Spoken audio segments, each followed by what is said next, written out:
네, 이제 아까 약속했던 이모군란부터 해가지고 좀 큰 이야기를 해보도록 하겠습니다. 큰 이야기를 해보도록 하겠습니다. 이모군란.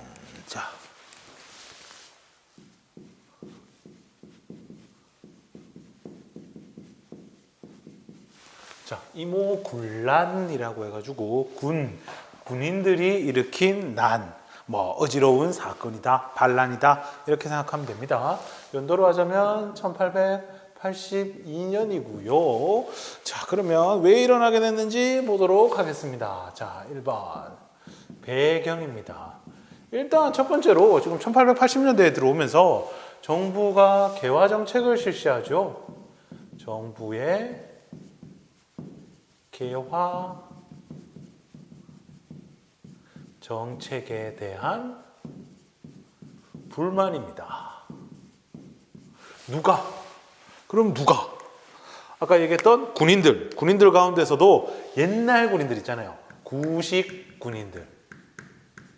최근에 나오는 최근에가 아니고 1880년대 들어오면서 하는 그 새로운 무기 배우는 신식 애들 말고 구식 애들.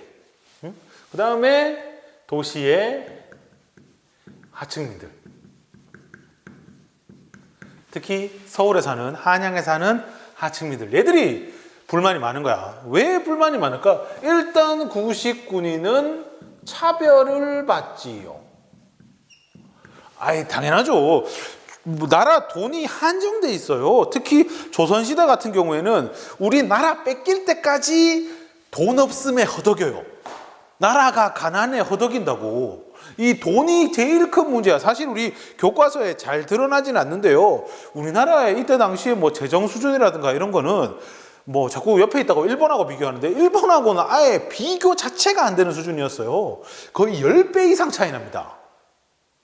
그죠? 게다가 부채라든가 화폐 문제라든가 돈 관련된 문제는요. 어마어마해. 그러니까 당연히 신식군인을 지금 나라에서 정책적으로 키우는데 거기에 모든 지원과 그런 게 몰빵이 가야 맞는 거지. 구식군인들을 챙겨줄 일이 잘 없는 거죠. 자, 그러면 도시 하층민은요. 이때 당시에 1876년에 개항을 하고 나서 개항할 때도 이야기했지만 일본에서 우리나라에 가져갈 게 뭐가 있을까? 일본에서 필요한 조선의 물품은 뭐가 있을까 이거죠. 다른 거는 전부 다 비교적 일본이 좀 더 낫거나 같은 수준이기 때문에 들고 갈 필요가 없어요. 그럼 오로지 쌀. 일본은 우리를 쌀 공장으로 이용해요. 그것도 마찬가지입니다. 끝날 때까지. 나중에 일제시대 끝날 때까지 우리는 일본의 쌀 공장 역할을 합니다. 왜? 일본에서는 이제 근대화한다고 논이나 밭을 밀어버리고 그 자리에 공장을 올리고 있거든요. 그래 되니까 쌀 생산이 부족한 거야. 그러면 그 부족한 쌀을 어디서 땡겨오느냐? 조선에서 땡겨오는 거야. 그럼 조선에서는 쌀을 막 찍어내나? 그런 것도 아니잖아요. 그러니까 결국 조선에서의 쌀 부족 현상이 일어나게 되고 쌀이 부족하니까 당연히 쌀이 귀해지면서 쌀값이 올라가는 거죠. 이런 거에 대한 불만이야. 그러니까 구식군인들이나 도시 하층민들이 생각하는 거야. 개화 정책만 안 했으면 우리가 이런 대접 안 받았을 텐데. 그죠? 개항 안 했을 거 아니야. 그게 하다못해 흥선대원군 시절만 생각해봐요. 흥선대원군 시절에 이런 고민을 했겠냐고. 덜 했을 거 아니야. 그죠? 특히 구식군인에 대한 차별은 심각했지요. 어느 정도였느냐? 나라에서 월급을 못 줘요. 군인들이 퇴근하면은 전부 다 시장 가갖고 물건 팔아가 돈 벌어야 돼. 13개월 동안이나 월급을 못 받았어요. 내가 봤을 때 이 정도 참은 것만으로도 참 정말 대단한 인내심. 안 그렇겠어요? 나만 해도 한 달 당연히 이번 달 월급 안 들어오면 대법원 교육청 찾아갑니다. 가만 안 놔둬요. 근데 얘들은 13달을 참았어요. 그렇다는 거죠. 그러다가 이제 사건이 발생합니다. 자, 이 구식 군인들에게 불을 당긴 거는 뭡니까? 군인들에게 드디어 월급이 나온다는 겁니다. 이야, 기분 좋지요? 13개월 만에 1년 1개월 만에 급료를 지급한다는 거죠. 쌀을 준다는 겁니다. 얼마나 기쁜 마음으로 갔겠어요. 근데 문제는 뭡니까? 가서 받아왔어. 묵직해. 막 그 가만히 묵직하게 막 했단 말이야. 야, 많이 줬네. 많이 줬어. 가봤더니만 뭐냐? 위에 쌀은 살짝 올려져 있고 그 밑에는 모래나 겨는 쌀 껍데기입니다. 못 먹는 거지요. 그걸 준 거야. 이 사람이 돌아버리는 거죠. 13개월 만에 무겁게 낑낑거리고 들고 왔는데 안에 들었는 게 모래더라. 원래 모래였을까요? 아니요. 원래는 쌀이었을걸요? 근데 그거를 왜 모래로? 해먹은 거야. 해먹은 거야. 해먹은 거예요. 횡령. 문제 많거든. 특히 이 민스 얘들이 문제 많거든. 얘들이 문제가 많거든. 거의 세도정치급의 권력을 가지고 매간매직하고 부정부패 삼정의 문란 예전에 1800년대 초반에 나오는 일을 흥선대원군 때 잠깐 정리했다가 다시 민씨에 의해서 부활되거든요. 열받는 거지. 아니 쌀이 없으면 아마 그래 됐다. 뭐 13개월이나 기다렸는데 더 못 기다리겠어요? 뭐 그냥 있는 대로만 넣어주면 되는 건데 아예 애초에 그럴 생각도 없었던 거야. 다 해먹은 거야. 그리고 잠깐 눈속임이 하려고 거기다가 못 먹는 겨라든가 모래를 집어넣어 놓은 거지. 안 열받으면은 이분이 거의 성인 군자죠. 안 그렇겠습니까? 성난 군인들이 모여듭니다. 민씨 잡아라 하면서 모여드는 거지요. 그리고 군인들과 여기에 하층민들까지 뭐 사람들이 우르르 가니까 자기도 서운한 거 많잖아. 들고 일난 거지. 그래가지고 고관을 높은 관리를 습격을 하고 그리고 일본 공사관도 습격을 합니다. 막 불이 나고 막 그래요. 일본 공사관이 되게 핫해요. 1880년대에 웬만한 사건에는 일본 공사관이 불이 나요. 공사관이란 건 이제 외교관들이 있는 자리잖아요. 여기 이제 불을 지피는 거야. 뭐 심심하면은 야 가자 하면 공사관 앞에서 불 지르고 있는 거야. 왜? 이 친구들은 일본에 대한 불만이 많잖아. 그리고 별기군들 막 잡아 죽이고 별기군 교관이었던 일본 소위 후리모토인가? 우리 교과서에 보면 이름 나와요. 그 사람도 죽이고 한바탕 난리가 벌어지는 겁니다. 거기에 다음 날에는 심지어 야들이 어디까지 모여드느냐? 궁궐을 습격하는 거야. 궁궐을 습격한 이유는 뭐? 민씨 가운데 두목인 누구? 왕비 민씨를 찾기 위해서죠. 이 민씨의 두목이죠. 어떻게 보면. 민씨도. 야들이 누구 믿고 설치겠어? 왕비 믿고 설치는 거 아니야. 왕비 민씨, 민자영을 찾으러 가는 겁니다. 그럼에도 불구하고 아무도 얘들을 막을 수가 없었어요. 병자호란, 임진왜란 이때도 임금님 있는 궁궐을 갖다가 공격한다? 그런 적 없습니다. 근데 고종이 뻔히 있는데 성난 군인들과 하층민들이 들고 와가지고 궁궐을 습격하고 이런 일이 벌어집니다. 왕비는요 어떻게? 피신했어요. 어디로? 충주로. 충주의 장호원이라고 이리로 피신을 했습니다. 그 이제 원래 사실 옛날에 그렇게 왕 얼굴이나 왕비 얼굴을 보기가 쉽지 않잖아요.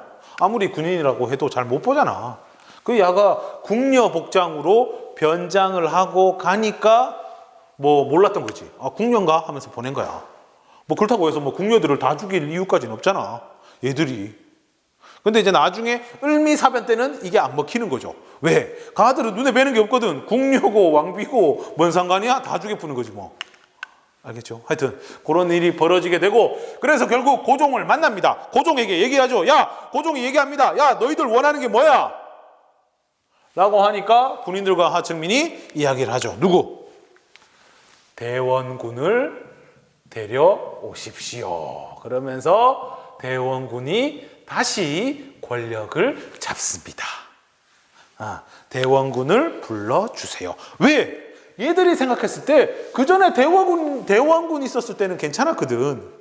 심지어 병인양요, 신미양요 이런 걸 거치면서 군인들에 대한 대우는 오히려 대원군 시절이 훨씬 좋았다고 느꼈을 거예요.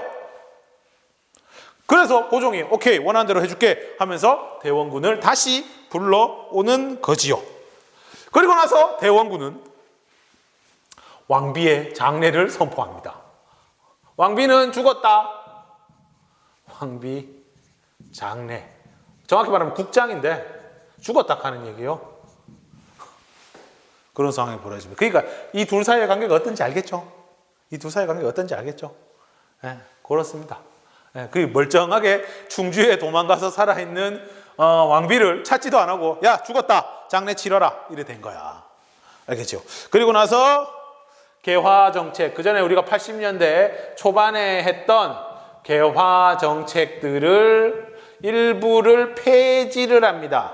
뭐 예를 들면 뭐 통리기무아문이라든가, 통리기무아문이 이제 개화 정책의 거의 우두머리잖아요. 그 다음에 뭐 별기군 이런 거를 폐지를 합니다. 알겠죠? 근데 이것이 끝이 아니죠. 그래가지고 한 달 동안 대원군이 집권을 하는데 누가 와? 누가 옵니까? 청나라 군대가 개입을 하지요. 지 맞네. 지가 가만히 있는데 오진 않았을 거예요. 누군가 찾았을 거야. 그게 지금도 이제 왕비가 청나라 군대에 도움을 요청했다. 고종이 요청했다. 말은 많은데 고종인 것 같아요. 네, 왜냐면 민씨는 이때 당시에 그 왕비는 당시 막 다니면서 그 호위하는 수행하는 그 궁녀가 쓴 글을 보면은 그럴 정신없어요. 도망간다고 막 정신없어요. 쫓겨간다고 정신없어. 그래서 고종이 불렀지 않나 하는 거죠. 그러니까 청나라 군대가 출동을 하게 되고요. 청나라 군대는 대원군을 납치해 가버립니다. 대원군 이제 나이가 거의 70, 80줄에 다 돼 가는데, 70쯤 됐겠다.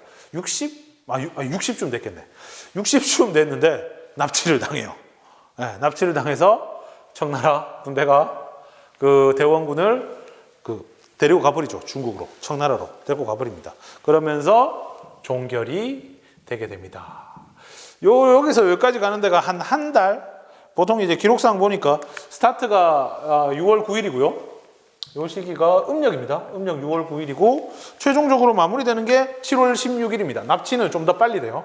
7월 16일. 그러니까 한 달하고 한 일주일 정도 더 갑니다. 그리고 나중에 청나라는 이거를 정리한다고 군인들을 잡아다가 170명을 체포하고 11명의 목을 자릅니다. 그러면서 이모군란 끝 정리를 하게 되는 거죠. 알겠죠? 그리고 왕비는 돌아옵니다. 네, 이렇게 이어지게 되는 겁니다. 그 다음에 결과입니다. 전쟁, 난이 끝나고 처리해야 될 일이 많아요. 특히 조선과 일본 사이에 처리해야 될 일이 있습니다. 처리합니다. 제물포 조약이에요. 제물포 조약은 조선과 일본 사이에 맺었어요. 왜? 일본인들 많이 죽거든. 별기군 교관 후리모토라든가 일본 공사관 직원도 막 죽고 막 습격하고 불 지르고 막 이래 되니까, 그러니까 거기에 관련해서 배상금을 물리고요. 보통 영사관이, 공사관이라든가 영사관 요 지역은, 외교관이 거주하는 지역은 보통 치외법권이라고 해가지고 거기는 들어오면 안 돼요. 그럼 이걸 누가 지켜줘? 우리나라의 경찰이나 군인들이 지켜줘야 돼요. 지금도 마찬가지입니다. 일본 좀 마음에 안 든다고 막 쳐들어가야겠다 하면 누가 막아요? 우리나라 경찰들이 막아요. 그게 당연해요. 그게 당연한 매너이자 에티켓이에요. 그거 안 되면 진짜 외교 분쟁이 벌어지는 거예요. 근데 일본에서 얘기하는 거죠. 야, 난 너희들 못 믿겠다. 우리가 별도의 군사로 경비를 서야겠다 하면서 일본 공사관에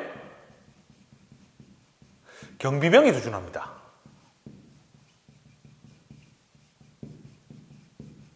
이게 한 200명 돼요. 물론 요 비용은 전부 다 누가? 우리가 대줘야 돼요. 왜? 우리가 해야 될 일은 일본이 하고 있으니까. 알겠죠? 나중에 이것 때문에 뭐가 일어나느냐? 갑신정변이 일어나요. 일본이 군대에 있다고 나중에 김옥균이나 박영효나 이런 급진 개화파 애들을 충동하는 거죠. 야, 우리 군대에 있어. 우리 싸움 잘해. 한번 엎어봐. 이런 식으로. 알겠죠? 그리고 그 뒤에 청나라의 내정 간섭이 심해집니다. 청나라 군대가요, 와가지고 안 가요. 그러니까 청나라는 저그 나라도 지금 완전 개판 오분저이거든요. 영국, 프랑스, 독일부터 해가 아들 다 몰려와가 다 뺏어가고 있는데 자기가 당하니까 야, 우리도 뭐 하나 해서 좀 해보자 이런 생각이 들었나 봐요. 그래서 만만한 조선에 와가지고 막 간섭하고 이래라 저래라 하고 막 하는 거예요. 그래가지고 옛날에 우리가 사실은 뭐 조공 바치고 이랬을 때는 안 그랬어요. 직접적인 지배 아니었다고. 근데 청나라가 이때쯤 되면요, 우리나라를 좀 잡아먹을 생각이 좀 있었던 것 같아요. 그렇습니다. 그래가지고 이 내정 간섭을 하기 위해서 고문을 파견합니다. 고문이라는 건요, 막 이래가지고 이 불어라 하면서 막 찍고 막 이런 게 아니고, 여기서 말하는 고문이라는 건 이제 컨설턴트, 옆에서 뭐 알려주는 사람들 있잖아요. 그게 말이 알려주는 거지 실제로는 뭐예요? 간섭이지. 그러면서 오는 친구가 이제 누가 있냐면 이제 마젠창, 마건창이라고, 이 사람은 중국 사람이고, 그 다음에 멜란도르프, 이 사람은 독일 사람이에요. 그 다음에 위안 스카이, 원세계라고, 나중에 중국의 넘버원 권력자가 되는 사람입니다. 총통까지 하는 사람이고, 이 사람이 재정고문, 멜란도르프 외교고문, 위안 스카이 군사. 그래서 청나라 군대가 한 3,000명 정도가 우리나라의 조선에 주둔을 합니다. 그런 상황. 알겠죠? 그리고 또 조청소륙 무역장정이라고,